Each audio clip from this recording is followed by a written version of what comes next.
Assalamualaikum warahmatullahi wabarakatuh. Saya Rodiano, NIM E100190253 dari Fakultas Geografi Universitas Muhammadiyah Surakarta. Saya akan presentasi pada mata kuliah Geografi Ekonomi. Materi yang dibahas pada kali ini mengacu pada buku Caption in Economic Geography. Oke, kelompok industri, aglomerasi, ekonomi, dan eksternalitas. Aglomerasi industri juga dikenal dengan distrik atau cluster industri adalah konsentrasi geografi dari kegiatan ekonomi. Ini aglomerasi secara tradisional dipahami sebagai hasil penghematan ekonomi dimungkinkan melalui pengurangan rata-rata biaya produksi dan penyediaan layanan karena kedekatan spasial. Ini tabungan dikenal sebagai skala ekonomi eksternal. Sebagai tipologi distrik industri ada dalam literatur, meski tipologi ini harus dianggap sebagai tipe ideal. Aglomerasi industri secara bersamaan merupakan aspek perkembangan dan spesialisasi yang tidak merata dan berfungsi sebagai tempat penting penciptaan lapangan kerja dan inovasi. Selanjutnya, jenis aglomerasi. Ada dua jenis aglomerasi. Satu yang mendapat manfaat dari ekonomi urbanisasi dan satu lagi mendapat manfaat dari ekonomi lokalisasi. Ekonomi lokalisasi menghasilkan aglomerasi yang berspesialisasi satu sektor industri. Ekonomi urbanisasi mengacu pada keuntungan berada di kawasan perkotaan yang besar dengan luas dan pasar heterogen. Selanjutnya, aglomerasi mass-halian dan distrik industri. Menurut pendapatnya, Mas Hal 1920 dalam 1890 berfokus pada manfaat tanaman individu biasanya di tingkat intrasektoral untuk berbagai kumpulan faktor yang sama input seperti tanah, tenaga kerja, modal, energi, limbah, transportasi, layanan tambahan, dan pengetahuan produksi. Masa kritis semacam itu kumpulan umum diikuti dengan spesialisasi input ini akan di dalam jangka panjang. Peningkatan produktivitas tanaman menciptakan industri khusus kabupaten atmosfer yang ada di udara yang tidak mudah dipindahkan atau direplikasi. Aglomerasi mass-halian seperti industri tekstil di transfer abad ke-19 Inggris dicirikan oleh koordinasi horizontal dan vertikal di antara perusahaan-perusahaan kecil yang berspesialisasi dalam satu fungsi dalam industri. Selanjutnya, distrik industri Italia. Distrik industri Italia ketiga menekankan saling ketergantungan di antara perusahaan, persaingan kooperasi, dan pentingnya kepercayaan antar ekonomi aktor di dalam distrik menurut Beknosko 1977, Brusco 1982, dan Russo 1985. Model distrik industri Italia ketiga berbeda dari distrik industri mass-halian, terutama dalam tingkat koordinasi dan kerjasama antar perusahaan atau kolektivisasi pemerintahan menurut kepada Amin dan Tripp 1992. Perusahaan dalam model Italia ketiga mencapai banyak hal tingkat koordinasi yang lebih tinggi di antara perusahaan kecil biasanya berdasarkan kerajinan bentuk organisasi kerja untuk industri garmen dan pembuatan sepatu.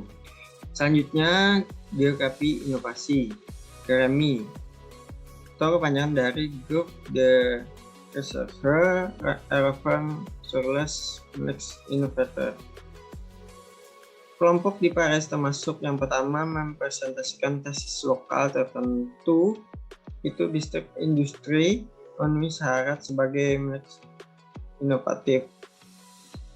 Bagian dari GREMI kelompok Dalot 1986 adalah diantara yang pertama dalam mengadoptikasi analisis distrik yang produksi diri dengan cara menghancurkan kreatif.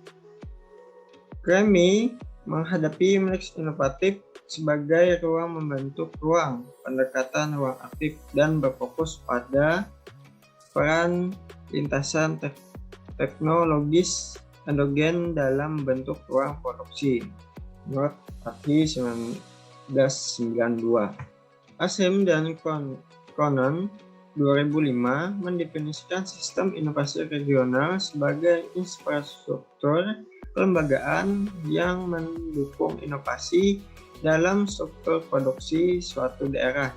Sistem inovasi regional dapat dikategorikan lebih lanjut ke dalam sistem inovasi nasional yang bertanam sebagai teritorial, jangan regional, dan atau regional. Berdasarkan perbedaan jenis pengetahuan yang digunakan dalam sistem inovasi mereka, baik analitik atau sains, atau sintetik atau teknik. Pandangan berbasis teritorial ini, inovasi mendorong pembuatan kebijakan untuk memasukkan komponen geografis dalam kebijakan inovasi. Selanjutnya, klaster industri Porter.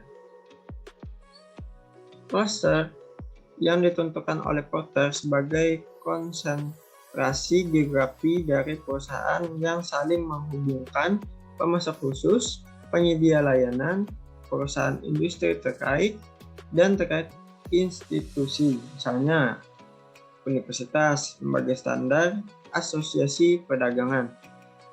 Dalam bidang tertentu yang bersaing tetapi juga bekerja sama, klaster mendefinisikan lingkungan bisnis mikroekonomi yang pada gilirannya mempengaruhi inovasi, pertumbuhan produktivitas, dan formasi bisnis baru. Porter juga menunjukkan bahwa sementara beberapa klaster adalah sarang inovasi yang tumbuh, yang lain mungkin menderita lock-in dan menghadapi penolakan.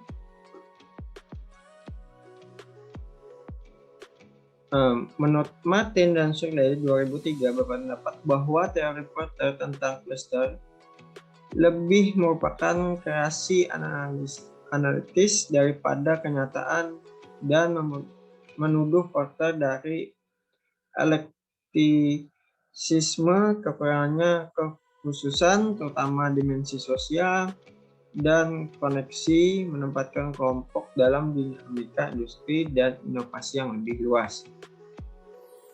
Selanjutnya, bus lokal jaringan pipa global. Stover dan Venables 2004 menekankan pentingnya lokal bus dibuat oleh kontak tatap muka yang menurut mereka melibatkan sifat perilaku dan komunikasi yang saling unik dan karenanya menawarkan keunggulan khusus dibandingkan mode komunikasi lain. Bahkan kontak tatap muka adalah mode paling dari belajar sambil melakukan atau transfer pengetahuan diam-diam. Nah, poin penting dari materi kita yaitu yang pertama, aglomerasi industri, distrik, dan cluster adalah fokus utama ahli geografi ekonomi. Ini menandakan bidang ekonomi khusus kegiatan yang mendorong inovasi teknologi, pertumbuhan produktivitas, dan pada akhirnya berhasil menahan persaingan internasional. Poin yang kedua yaitu ada berbagai jenis aglomerasi industri dan hubungan eksternal dari berbagai signifikasi. Alasan aglomerasi juga beragam dari berbagai masukan faktor umum, hubungan sosial, hingga wilayah, institusi, dan budaya. Dan poin yang ketiga, sedangkan aglomerasi industri, distrik, dan klaster tidak ada berarti usang. Internet secara mendasar telah mengubah kemungkinan tersebut inovasi dan transfer teknologi.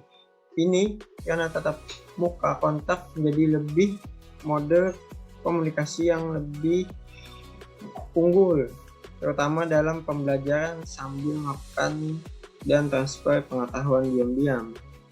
Nah, poin yang ketiga ini seperti pada kondisi saat ini, kita tidak bisa melakukan tatap muka, hanya bisa melalui daring atau online dalam pembelajaran.